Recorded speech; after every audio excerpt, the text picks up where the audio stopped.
Hi बच्चों, in this super amazing video, I will show you difference between C3, C4 and CAM.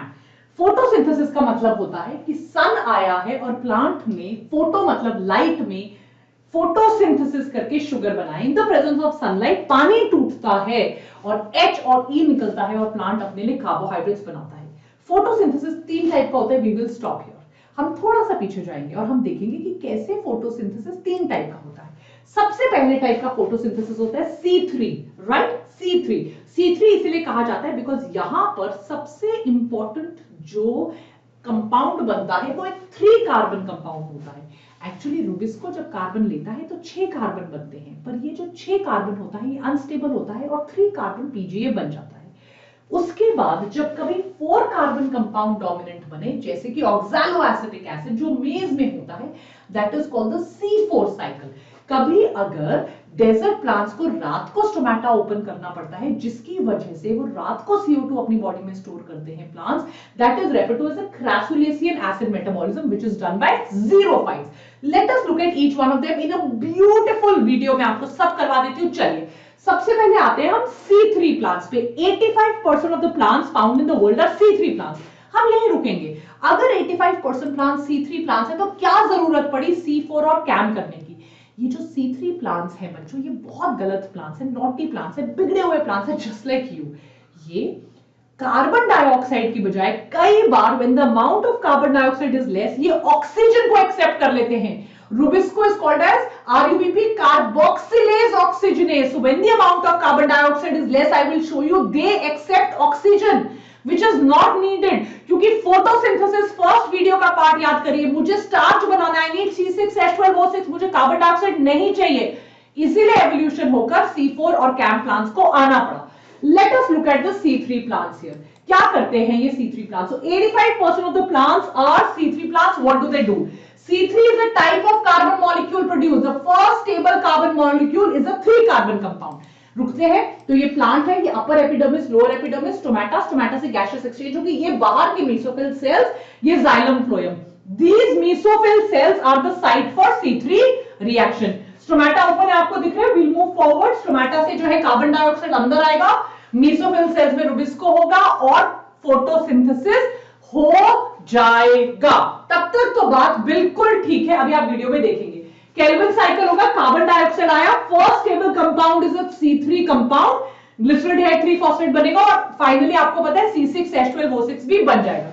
यहां तक सब ठीक है, आगे बढ़ते हैं। Let's move forward. राइट, तो अभी देखते हैं। राइट, तो देखिए स्टोमा ओपन है, कार्बन डाइऑक्साइड आया, देखिए आपको कार्बन डाइऑक्साइड अंदर आया, मेसोफिल सेल में आया, ऑक्सीजन फोटोलाइज और वाटर की वजह से बाहर आ गया, सब बढ़िया।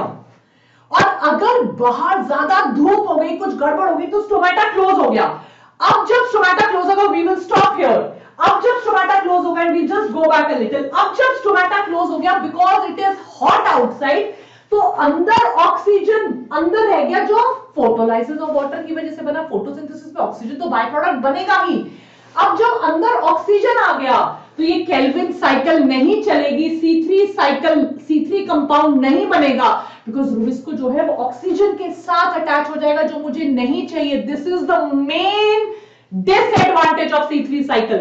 When the amount of oxygen increases because of the closing of stomata, the Rubisco will attach to oxygen and the C3 compound will not be formed. इसीलिए मुझे कोई फायदा नहीं होगा। That is why nature ने evolution करके C4 plant बनाया। We will see that right now. देखते हैं तो C4 प्लांट क्या करता है। First of all, can you see a type of anatomy जिसको हम क्रांस एनाटॉमी कहते हैं? रीथ, ये गोल हार की तरह देखिए लगा पड़ा है। यहां पर मैंने सेल्स को 2 हिस्सों में बांट लिया, एक बाहर के सेल और एक अंदर के सेल, बुली फॉर्म सेल। अब अंदर के सेल देखिए कितने ग्रीन हैं और कितने मोटे मोटे हैं, और सबसे अंदर है xylem and phloem. At C4 plant मैंने फोटोसिंथेसिस का लोकेशन बदल दिया, क्योंकि मेरे पास 2 टाइप के सेल आ गए, एक बाहर के सेल और एक अंदर के सेल। अब देखते हैं लोकेशन कैसे बदला, क्या हुआ।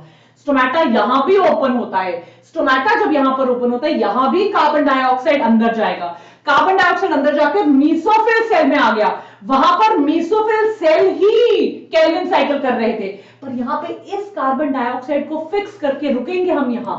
This carbon dioxide which has entered the mesophyll cell इसको मेसोफिल सेल ने एक C4 कंपाउंड में बना दिया। When the carbon dioxide enters the mesophyll cell absorb करने के लिए पीईपी को लेते हैं, phosphoenol pyruvate, which is a 3 carbon compound. 3 और एक CO2 मिलके बन गया 4 carbon compound which is oxaloacetic acid. और इस 4 कार्बन कंपाउंड को मैंने अंदर पुश किया और केल्विन साइकिल अंदर होती है। Late us look at the video. अब देखो कैसे क्लियर होगा। सो CO2 से यहां C4 साइकिल बना, C4 कंपाउंड, और this C4 compound I am going to push on the inside. यहां पर इनको कहते हैं bundle sheath cells. So I am going to, रुकिए, इस बंडल शीथ सेल को इस C4 का कार्बन डाइऑक्साइड निकाल के दिया मैंने। So Calvin cycle is not happening in mesophyll cell. Calvin cycle अंदर बंडल शीथ सेल में हो रही है। यहां पे बस मैं CO2 को एब्सॉर्ब कर रही हूं और I am giving it to the bundle sheath cell, क्योंकि बंडल शीथ सेल के पास ऑक्सीजन नहीं होगा। ऑक्सीजन जो है वो सिर्फ बाहर रह जाता है, इसीलिए कभी भी फोटोसिंथेसिस रुकता नहीं है। It is a much simplified process कि CO2 को पकड़ो, अंदर दे दो, CO2 को पकड़ो, अंदर दे दो, अंदर केल्विन साइकिल कराओ और ऑक्सीजन को बाहर रखो, ताकि कभी भी केल्विन साइकिल को ऑक्सीजन के साथ मिलना ना पड़े। Late us look at this beautiful video. Right, बहुत सिंपल है। CO2 आपने अंदर बंडल शीथ सेल्स को दे दिया, इसको क्रैन्स एनाटॉमी कहते हैं, मेसोफिल बंडल शीथ। आपको क्रैन्स एनाटॉमी भी क्लियर होगी।